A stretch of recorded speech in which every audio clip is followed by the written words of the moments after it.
Las estaciones de servicio no duermen. Aunque la ciudad se apague, aunque las persianas bajen y las casas queden en absoluto silencio, siempre hay una luz encendida al costado de la ruta, un surtidor brillando en la noche y un hombre o una mujer esperando detrás del mostrador del market. El playero es testigo de todo, de los que pasan apurados, de los que no quieren hablar y de los que se quedan más tiempo del necesario. Ve autos que llegan sin hacer ningún tipo de ruido, miradas que no parpadean, pedidos extraños a horas en las que nadie debería estar despierto. Pero no solo ellos viven lo inexplicable. Hay clientes que cargan combustible y, al irse, sienten que alguien los observa desde los espejos. Personas que juran haber hablado con un playero que nunca figuró en el turno. Conductores que perciben advertencias que no entienden hasta que ya es demasiado tarde. En este lugar donde la noche se estira y el reloj parece detenido, las estaciones se convierten en portales. Entre rutas solitarias, baños cerrados, cafeteras encendidas y cámaras que dejan de grabar, lo paranormal encuentra un punto fijo para manifestarse. Estas son las historias de estaciones perdidas, de turnos nocturnos y de encuentros que nadie quiere volver a vivir. Relatos que ocurren bajo luces blancas, pero que pertenecen a la oscuridad. Séntate, puse la pava, tomemos unos mates. Esto es Relatos de Punta Lara. Bienvenido.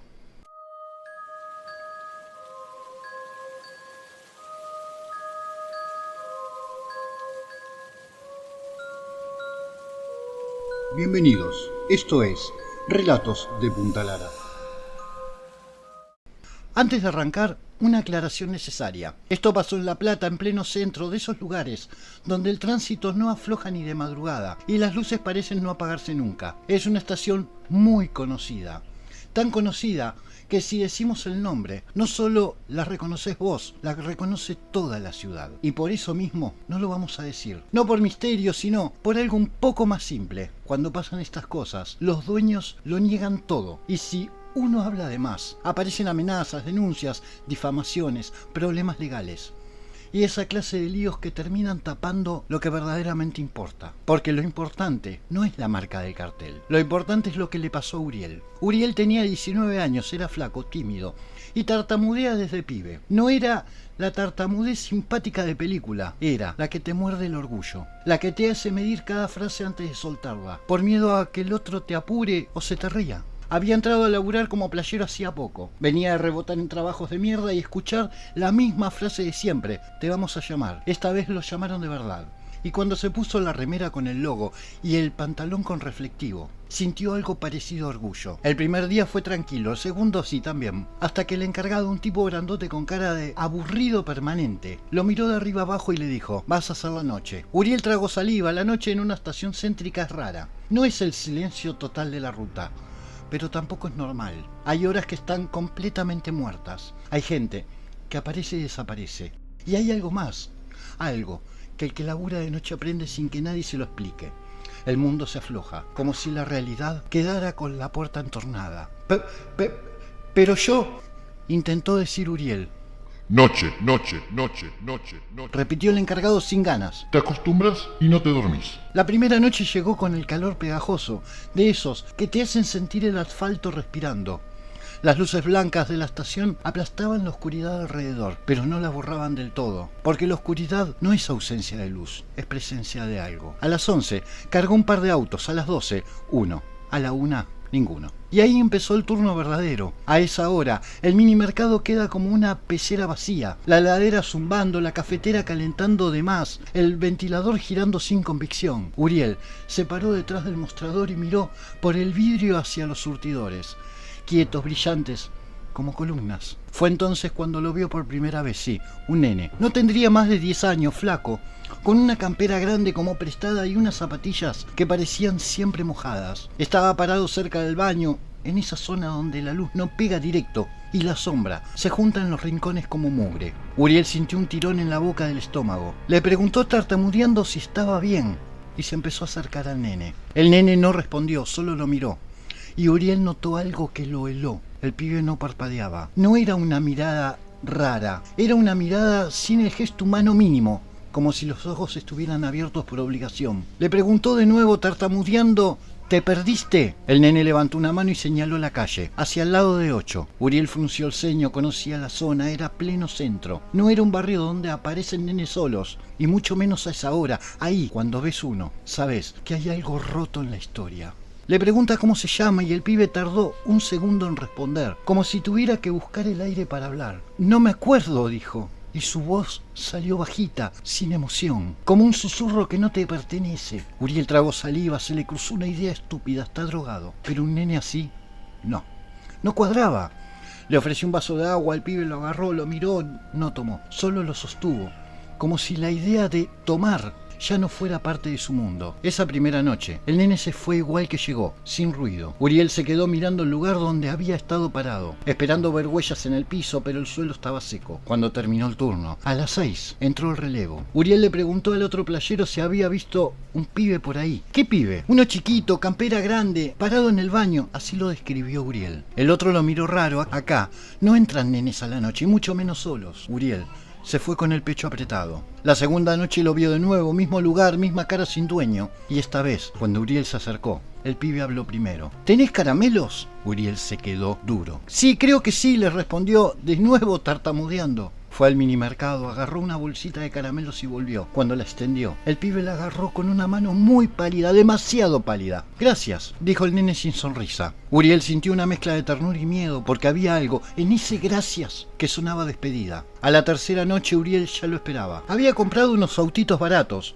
de esos que vienen en blister, también una pelotita. Y cada vez que entraba al turno, dejaba algo en un rincón cerca del baño, como si estuviera haciendo una ofrenda sin querer admitirlo. El pibe aparecía, miraba el juguete, lo tocaba y se quedaba ahí parado, inmóvil, como si no supiera qué hacer con un regalo. Uriel un día le pregunta ¿dónde vive? El nene giró la cabeza lento, demasiado lento. Sobre 8, dijo. ¿En la calle? Y el pibe asintió. Uriel sintió un escalofrío, lo dijo, como quien dice en mi casa, con la naturalidad de lo inevitable. ¿Y tus papás? El pibe se quedó callado. Y en el vidrio del minimercado, Uriel vio algo que le puso la sangre fría. El reflejo del nene. No estaba. Uriel miró al pibe, miró el vidrio, miró de nuevo.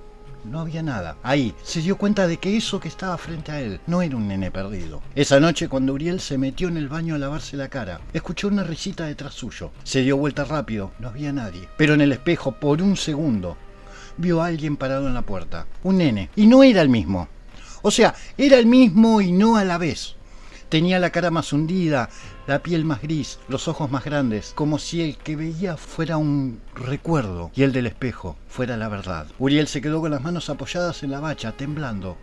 Cuando salió del baño, el pibe estaba otra vez en su lugar, como si nada. Le preguntó, ¿vos sos real? Con una inocencia que apabullaba. El nene inclinó la cabeza, curioso. ¿Qué es real para vos? Uriel no supo qué contestar. Desde esa noche, la estación empezó a ponerse pesada.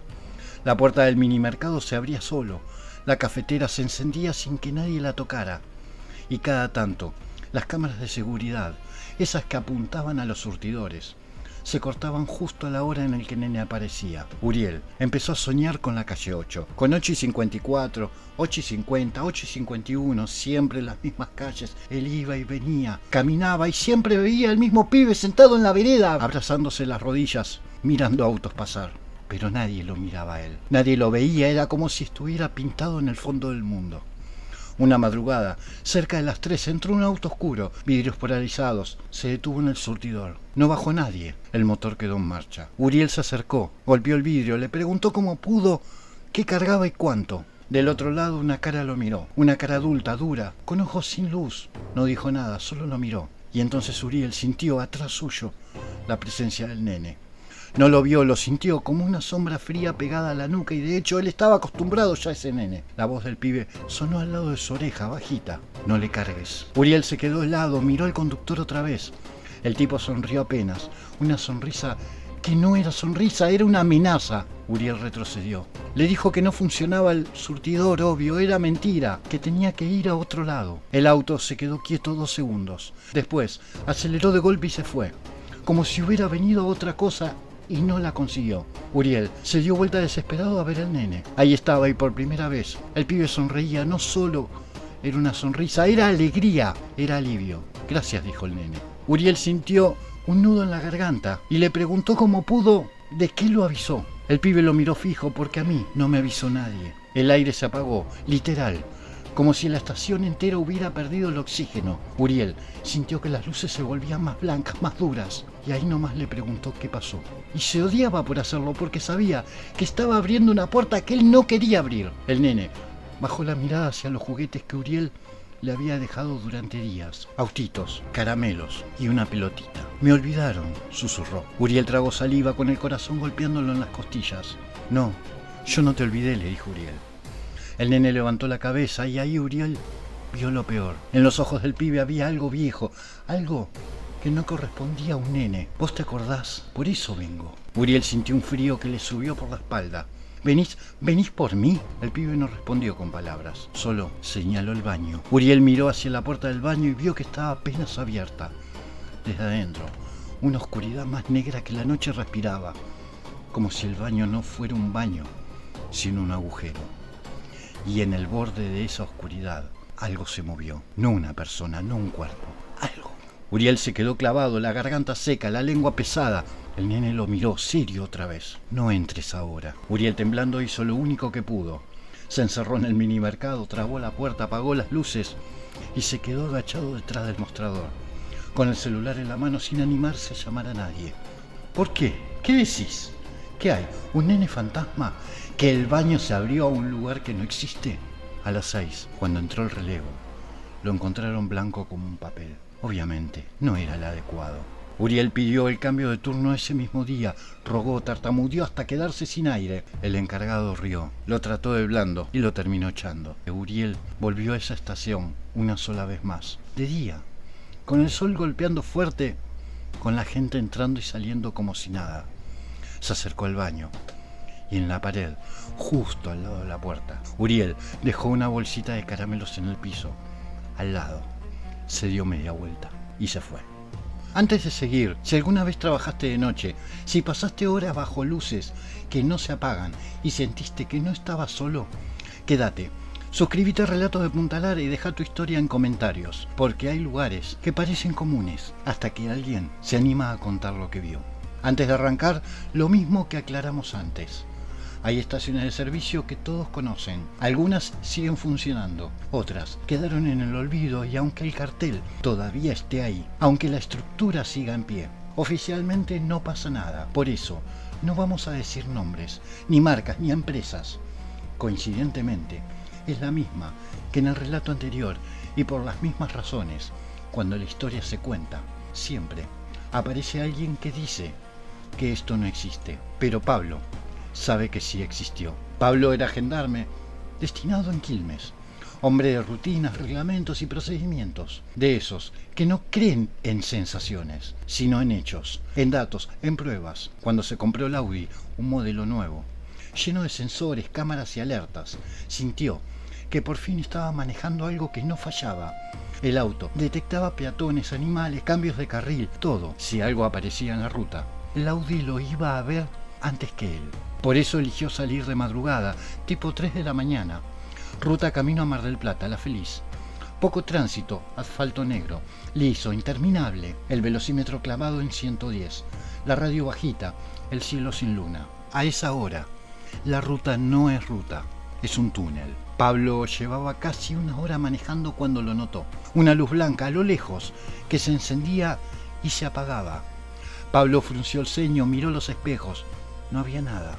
El Audi no marcó ningún obstáculo. La luz volvió a prenderse, 2 veces corta, una larga y una corta. Pablo sintió un cosquilleo incómodo. Morse, murmuró. En gendarmería había aprendido lo básico, señales, emergencias, pedido de auxilio. No logró traducirlo completo, pero reconoció el patrón. Alguien estaba intentando comunicarse. Redujo la velocidad, la luz provenía del costado de la ruta y a medida que se acercaba, empezó a distinguir la silueta de una estación de servicio. Abandonada, claro. Los surtidores oxidados, el techo resquebrajado, el cartel ya sin letras. Y aún así, esa luz. Pablo dudó, el Audi seguía sin marcar nada extraño. Ningún humano detectado, ningún animal, ninguna advertencia. Pero la luz volvió a encenderse. 3 cortas, 2 largas. ¡Auxilio! Pablo frenó. El silencio fue inmediato, total, como si el motor apagado hubiera sido una señal para otra cosa. Bajó el auto con cuidado. El aire era pesado, espeso. No había viento. No había insectos, ni siquiera el ruido lejano de otro vehículo. «Hola», llamó firme, como en un procedimiento. Nada. La luz venía del fondo de la estación, cerca de los baños, un reflejo blanquecino que no iluminaba el piso, como si flotara. Pablo avanzó despacio, entonces lo vio, un hombre, o lo que quedaba de uno, parado junto a uno de los surtidores abandonados y todos corroídos. La ropa era vieja, manchada, como pegada al cuerpo, el rostro demasiado quieto. No parecía herido, no parecía muerto, parecía simplemente detenido. ¿Necesita ayuda?, preguntó Pablo, ya en modo operativo. El hombre levantó la cabeza, los ojos estaban abiertos pero no enfocaban. Cuando habló, la voz no salió del cuerpo, salió del lugar mismo. No puedo irme. Pablo sintió un escalofrío seco, profesionalmente reprimido. Tranquilo, ¿qué le pasó? El hombre levantó un brazo, señaló el suelo cerca del surtidor. Acá. Pablo miró, no había nada. No veo nada, dijo. Por eso sigo, porque nadie ve. El Audi a lo lejos hizo un pip suave, como una advertencia tardía. Pablo sacó el celular sin señal. Voy a llamar refuerzos, más para convencerse que para avisar. Ya llamé, durante años llamé. Pablo lo miró fijo, la linterna del celular iluminó mejor el rostro. Y ahí entendió. El hombre no proyectaba sombra. ¿Quién sos?, preguntó Pablo con la voz más baja. Era playero, turno noche, como todos los que se olvidan. Pablo tragó saliva. Hubo un accidente. El hombre asintió lento. Un auto, alcohol, velocidad y nadie frenó. Pablo sintió que algo no le cerraba. ¿Y por qué yo? El hombre lo miró directamente a los ojos. Porque vos sí frenaste. El Audi volvió a sonar, esta vez más insistentemente. Obstáculo no identificado. No debería estar acá, dijo Pablo, dando un paso atrás. El hombre dio uno hacia adelante, y el frío llegó de golpe, un frío húmedo interno, como si le hubieran abierto el pecho. Ayúdame, sacame de acá. Pablo se negó con la cabeza. No puedo, yo no tengo forma. El hombre sonrió y esa sonrisa fue lo peor. Eso dijeron todos. La luz empezó a parpadear más rápido, morse descontrolado. El suelo vibró apenas, como si algo pesado se moviera debajo del asfalto. ¿Qué es eso?, preguntó Pablo con el pulso acelerado. El lugar no me deja ir solo, respondió el hombre. Pablo retrocedió hasta chocar con su propio auto. El Audi empezó a gritar, alarma, sensores saturados.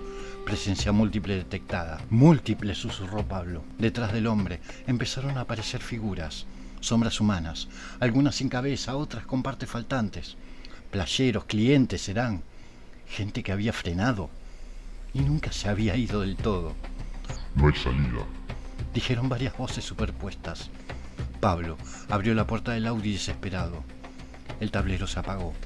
Todo. En ese momento sintió manos, muchas, frías. No lo agarraban, lo afirmaban, como si el lugar mismo lo estuviera reclamando. Solo queríamos ayuda, dijo el primer hombre, ya muy cerca. Pablo gritó y la ruta volvió a quedar en silencio. A la mañana siguiente, un camionero encontró un Audi detenido en la banquina, perfectamente estacionado, sin signos de choque, sin marcas. Las puertas estaban cerradas, pero adentro no había nadie. El auto fue remolcado en la estación abandonada, demolida meses después, pero algunos conductores dicen que, de madrugada, camino a Mar del Plata, si apagás la radio y mirás el costado, todavía se ve una luz que prende y apaga. Pidiendo ayuda será, y si frenás, ya no hay forma. Nicolás viajaba solo, no era de madrugada profunda, pero tampoco era normal. Las 2:15, ruta semivacía, cielo bajo, sin estrellas. Volvía de un cumpleaños familiar y solo pensaba en llegar a casa sin quedarse dormido. Cuando la aguja del combustible bajó de golpe, puteó. No recordaba ninguna estación cerca y, sin embargo, unos kilómetros más adelante, apareció una. Luces encendidas, todo funcionando normal. Frenó. Había un solo surtidor activo y un solo playero. Un tipo joven, prolijo, con el uniforme puesto. Demasiado prolijo para esa hora. Lleno, por favor, dijo Nicolás. El playero no respondió, asintió y empezó a cargar. Nicolás notó algo raro, no se escuchaba el clásico ruido de la bomba, pero el contador avanzaba, litros, precio, todo normal. Miró alrededor y el minimercado estaba abierto, pero vacío, las heladeras prendidas, sin nadie atendiendo. ¿Estás solo?, preguntó. Siempre, respondió el playero sin mirarlo. Nicolás sintió un leve escalofrío. Se dijo que era el cansancio. ¿Puedo pagar con tarjeta? El playero levantó la vista por primera vez. Mejor efectivo. La forma en que lo dijo no sonó a recomendación. Sonó aviso. Nicolás pagó. El playero le devolvió el cambio y le extendió el ticket. El papel estaba tibio. ¿Hace mucho que trabajás acá?, preguntó Nicolás, más por llenar el silencio que por interés. El playero tardó en responder. Desde que pasó lo de la ruta. ¿Qué cosa? El playero lo miró fijo, los ojos demasiado abiertos. El choque. Nicolás sintió un nudo en el estómago. ¿Qué choque? El que todavía no terminó, dijo el playero. El surtidor se detuvo solo. El contador volvió a cero de golpe. Nicolás subió al auto sin despedirse.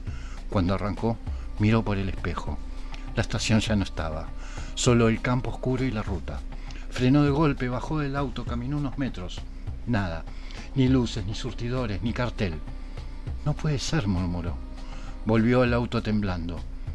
El auto marcaba tanque vacío. Manejó en silencio hasta llegar a su casa. Recién ahí, con las manos todavía húmedas, sacó el ticket. No tenía logo, no tenía quit, no tenía fecha. Solo una línea impresa en letras negras apenas visibles. Gracias por detenerte. Abajo una segunda línea un poco más chica. Ahora falta que te vayas. Nicolás tiró el ticket a la basura. Esa noche soñó con un surtidor que no paraba de cargar. A la mañana siguiente, cuando fue a buscar el auto para ir a trabajar, lo encontró exactamente como lo había dejado, un tanque vacío, y en el parabrisas, doblado prolijamente, había un nuevo ticket. Esta vez decía, todavía no. Hay lugares que no quieren asustarte, quieren que te detengas, estaciones que no figuran en los mapas, turnos que nadie recuerda y personas que siguen trabajando aunque ya no estén vivas, porque a veces frenar es todo lo que necesitan para no estar solos. La próxima vez que cargues combustible de noche, mira bien quién te atiende, escucha cómo habla y fíjate si su reflejo aparece en el vidrio, porque en la ruta no todos los que piden ayuda quieren que sigas viaje. Algunos solo necesitan que alguien ocupe su lugar. Esto fue Relatos de Punta Lara. Y si alguna vez te pasa, ojalá puedas irte. Buenas noches.